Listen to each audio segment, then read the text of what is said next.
This is a video explanation that goes along with Chapter 39. Chapter 39 is the 70s, and it deals a lot with Nixon's administration. We're talking about pages 916 to 940 in the American Pageant.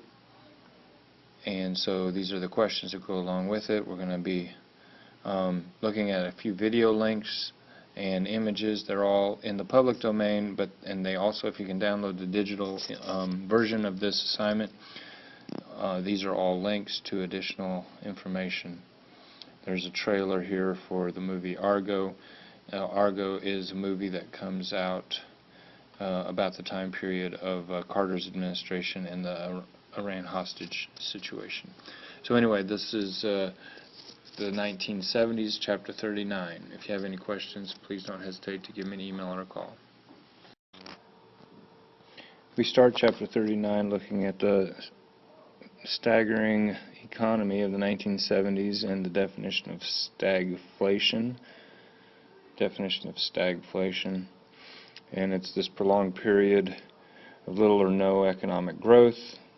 2 to 3% annually is considered stagnation.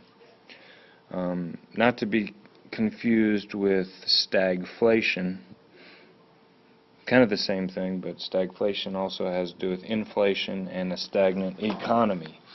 So anyway, that's kind of how that's what we start with as we get into the 1970s, and Nixon becomes president in 1968. Number 6 and 7, we're dealing with the Vietnamization and the Nixon Doctrine. To withdraw, Vietnamization is to withdraw 540,000 troops from South Vietnam over this extended period.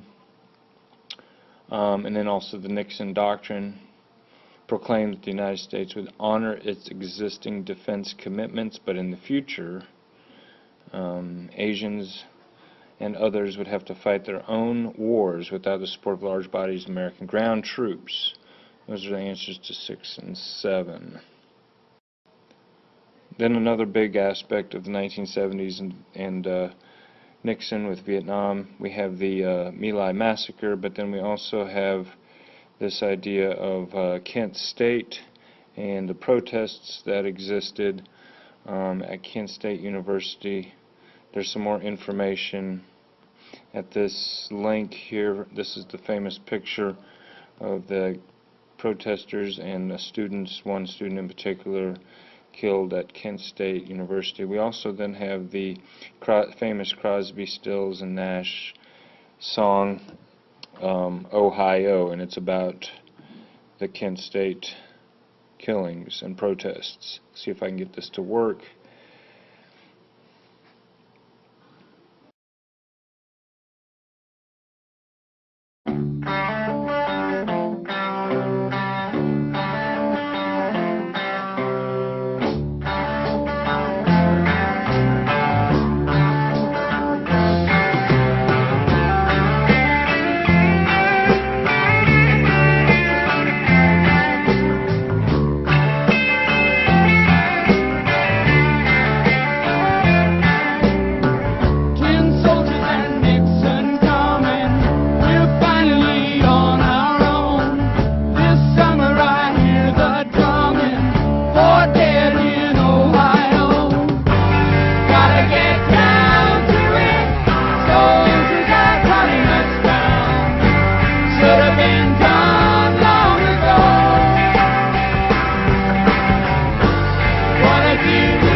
soldiers and Nixon's coming. We're finally on our own. This summer I hear the drumming. For dead in Ohio. For dead in Ohio. For dead in Ohio. For dead in Ohio. For dead in Ohio. I'm in war. For dead in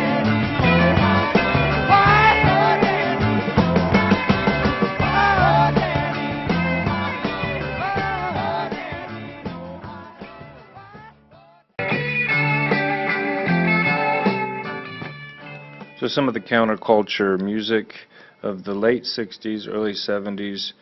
This is, of course, then one protesting our involvement in Vietnam, but also the Nixon administration.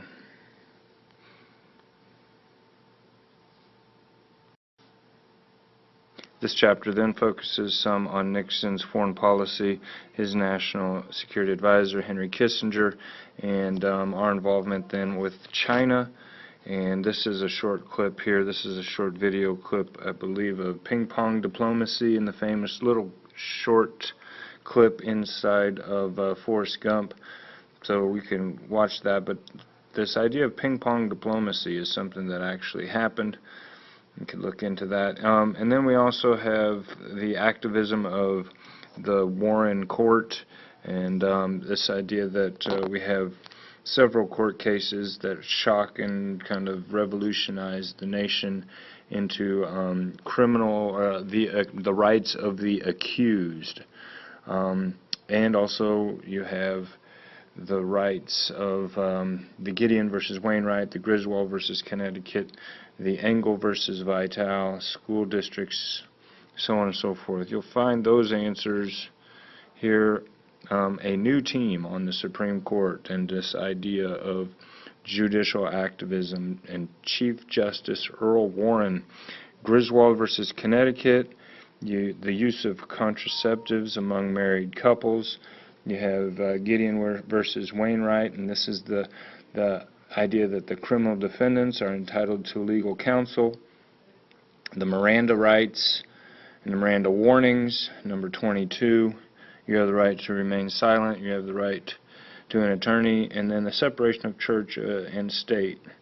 And the school district, Engel versus Vital, and the school district versus Abington Township versus Shemp, all of these things. Very active court, and that leads then, of course, to some people wanting to impeach the Chief Justice on the Supreme Court, Earl Warren. The election of 1972 then comes along, and we have George McGovern running. We also then get into trouble with Watergate, Nixon and his gang of plumbers. We could spend a whole lesson just on Watergate, a couple of days on Watergate. But the answers to, question 30,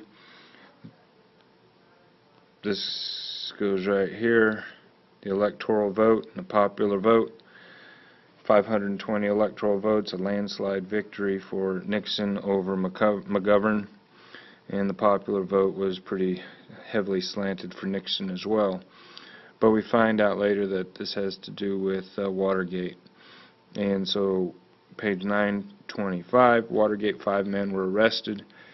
They were soon revealed to be working for the Committee to Re-elect the President, popularly known as CREEP. And then we also have Nixon's Vice President, Spiro Agnew, who is forced to resign as well. So much for the ticket of law and order, Spiro Agnew and Nixon.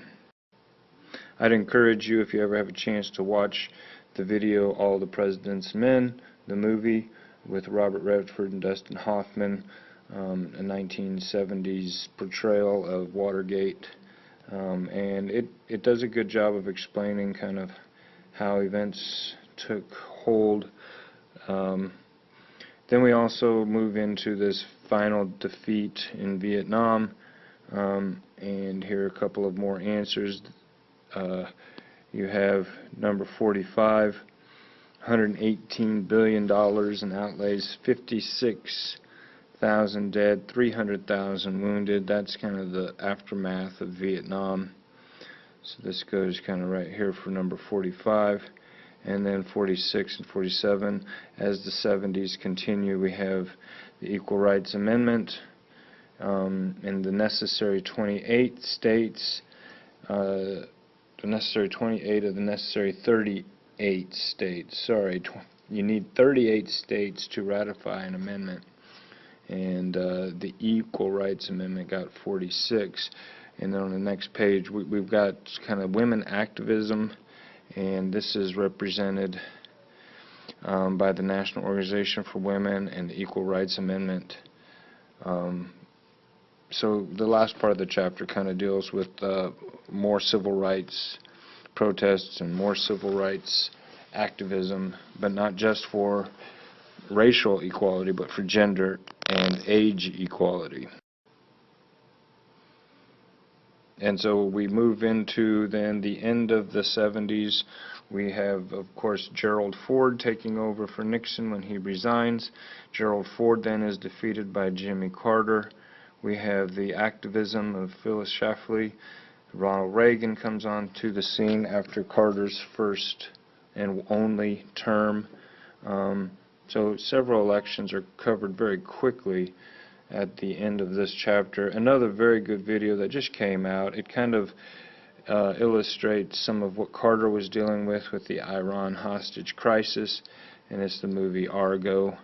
And if you click on this, it's a short trailer of that movie, a preview of that movie with Ben Affleck. So that kind of concludes the assignment for Chapter 39. Again, the images within this presentation are all in the public domain. If you have any questions or any comments, please don't hesitate to email or give me a call. Thank you.